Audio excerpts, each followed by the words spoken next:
தமிழ்நாட்டு ஆட்சி பொறுப்பிலிருந்து திமுகவை அகற்றுவது, மீண்டும் திமுக ஆட்சி அமைக்க விடக்கூடாது. அனைத்து இந்திய அண்ணா திராவிட முன்னேற்ற கழகத்தின் தலைமையில் தேசிய ஜனநாயக கூட்டணியுடைய ஆட்சி அமைப்பது, இது ஒரே ஒரு ஒத்த இலக்கோடு தான் இன்றைக்கு நாங்கள் பயணத்தை தொடர்ந்துருக்கிறோம். அதனால தான் நாங்கள் திருமண பிரச்சார கூட்டம் நடத்துகிறோம். அதனால தான் தேர்தல் அறிக்கை கூட ஒவ்வொரு ஊர்லேயும் போய் மக்களிடம் மக்களுக்காக கோரிக்கைகளை வாங்குகிறோம்.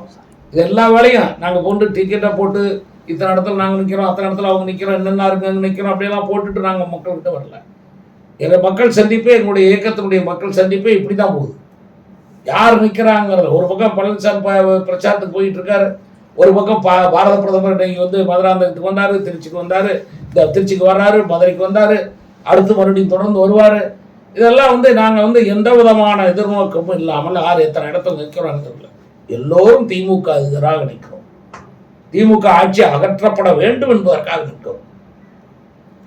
யார் என்றாலும் அவர்களெல்லாம் திமுக ஆட்சி வரக்கூடாது, திமுக ஆட்சியை அழித்து ஒழிக்க வேண்டும் என்பதற்காக போட்டியிடுகிற வேட்பாளர் எல்லாம் தேசிய ஜனநாயக கூட்டணியுடைய வேட்பாளர். தேர்தல் சமயத்தில் தொடர்ந்து மோடி அவர் நம்ம இங்கே தமிழ்நாட்டுக்குள்ளே சுற்றுப்பயணம் மேற்கொண்டிருக்காருன்னா அது தொடர்ந்து நிறைய பேர் பேசிகிட்டு இருக்காங்க. அது என்ன பயம்?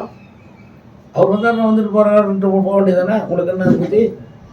அவர் பேசுகிறாரு, அவர் கட்சிக்கு ஆதரவு திரட்டுறாரு, அவருடைய கூட்டணிக்கு ஆதரவு திரட்டுறாரு, அவர் நாட்டு மக்களுக்கு செஞ்சதை சொல்கிறாரு, நீ செய்யாத சொல்கிறாரு, நீ எவ்வளோ பணம் வாங்கினன்னு சொல்கிறாரு, நீ எவ்வளோ பணம் நான் கொடுத்த பணத்தில் நீ எவ்வளோ கொள்ளடிச்சுன்னு சொல்கிறாரு. என்ன இதையெல்லாம் உன்னால் பொறுக்க முடியல, என்ன பண்ண முடியும்?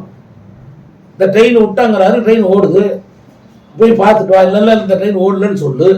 நான் இத்தனை வந்தே பாரத் விட்டாங்கிறாரு, என்ன இவ்வளோ புதிய ரயில் விட்டாங்கிறாரு, புதிய ட்ராக் இத்தனை பண்ணுனாரு, நான் இத்தனை ஸ்டேஷன் புனரமைச்சேன்னு சொல்கிறாரு. இந்த பாரு, போய் பக்கத்தில் போய் பொம்முடி போய் பாரு, மொரப்புற போய் பாரு. என்ன அதெல்லாம் ஒரு 110 கோடி 115 கோடி ரூபாயில் புனரமைக்கப்பட்டிருக்கு. நாமக்கல் ரெடி ஆகிட்டு இருக்கு. அது இன்னும் ஒரு மாத காலத்துக்குள்ளே அது திறக்கப்படும். இப்படி எல்லா பக்கம் எல்லா வேலையும் நடந்துக்கிட்டு இருக்கு. அதான் சொல்கிறாரு அவர். நீ இதையெல்லாம் மறைக்கிறதுக்காக அவர் தேர்தலுக்காக மட்டும் வராது. தேர்தலுக்கு வர்றதுதான் அரசியல். நீ எதுக்கு போட்டீங்க மாநாடு போடுற? நீ எதுக்கு திருச்சிக்கு நீங்கள் மாநாடு போடுற? ஒரு பக்கமாக எதுக்கு விளம்பரம் கொடுக்குற? எதுக்கு தினம் டிவியில் விளம்பரம் வருது? எதுக்கு வருது? தேர்தலுக்காக. ஏன் இதுக்கு முன்னாடி தினம் டிவியில் விளம்பரம் ஏன் கொடுக்கல? ஏன் போன மாதம் 3 பக்கம் விளம்பரம் கொடுக்கல? உன் ஆட்சி போன மாதம் சாதனை செய்யலையா? போன மாதம் மகளிருக்கு நீ ஒன்றும் பண்ணலையா? ஏன் அதுக்கு முன்னாடி மாதம் ஊனமுற்றவருக்கு ஒன்றும் பண்ணலையா? ஏன் இப்போ பண்ணுற? நீ தேர்தலுக்காக தான் இதெல்லாம் பண்ணுற. இப்போ அவரு பிரச்சாரத்துக்கு அதை நீ பேசுனீங்கன்னா இது முட்டாள்தனமான வாதம். தேர்தலுக்காக மோடி வருகிறார் அடிக்கடி என்று சொல்வது முட்டாள்தனமான வாதம்.